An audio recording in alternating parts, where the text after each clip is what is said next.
कि जमुई के झाझा के नक्सल प्रभावित क्षेत्र में अपराधियों ने भूमि विवाद के चलते एक युवक की हत्या कर दी। मामला देर रात की है। परिजनों द्वारा पुलिस को सूचना देने के बावजूद भी पुलिस 10 घंटे बाद घटनास्थल पर पहुंची।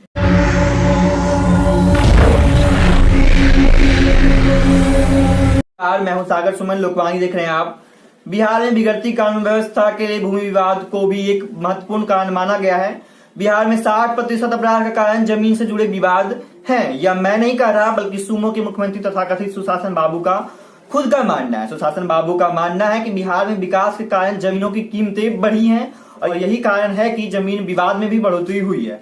साहब का यह तर्क कहां तक उचित है, आप इस पर स्वयं विचार कीजिएगा। 2020 में सत्ता पर पुनः काबिज होने के बाद से मुख्यमंत्री लगातार जमीन से जुड़े विवाद कम हो, इसके लिए राजस्व एवं भूमि सुधार विभाग की समीक्षा बैठकें कर रहे हैं और जिले के एसपी और डीएम को कई बड़े निर्देश दे रहे हैं। भूमि विवाद को लेकर जिला पदाधिकारी और पुलिस अधीक्षक को महीने में कम से कम एक बार मीटिंग करने के निर्देश दिए गए हैं। एसडीओ और डीएसपी 15 दिन में एक बार बैठक करें और इतना ही नहीं, सीईओ और थानाध्यक्ष सप्ताह में एक बार निश्चित रूप से जमीन विवाद को निपटाने के लिए मीटिंग करें। जो भी व्यक्ति गड़बड़ी कर रहे हैं उन पर कार्रवाई की जाए। सभी अंचलों में 4-4 सुरक्षा बलों की प्रतिनियुक्ति करने की भी घोषणा की गई थी। सरकार को जमीन विवाद के मसले पर इतने गंभीर होने के बावजूद भी भूमि विवाद में हिंसा और हत्या की घटनाएं कम नहीं हो रही है। इसका आम कारण शासन प्रशासन की लापरवाही और लेटरतीफी है।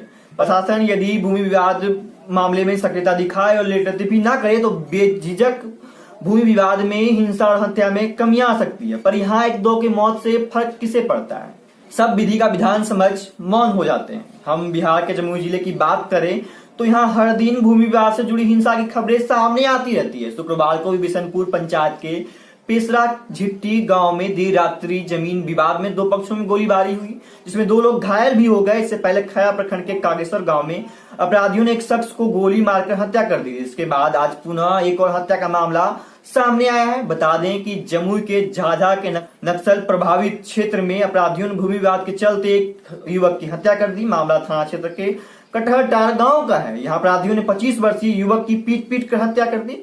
मृतक की पहचान रामचरित्र यादव के इकलौते पुत्र रोहित यादव के रूप में हुई है।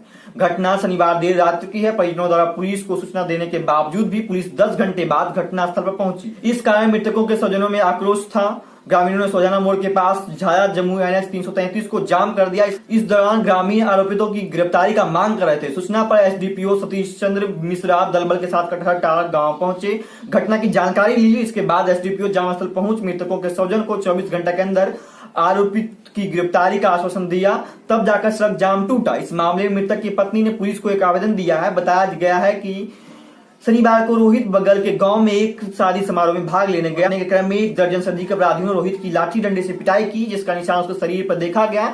आरोपितों द्वारा जमकर पिटाई करने से रोहित यादव की मौके पर ही मौत हो गई।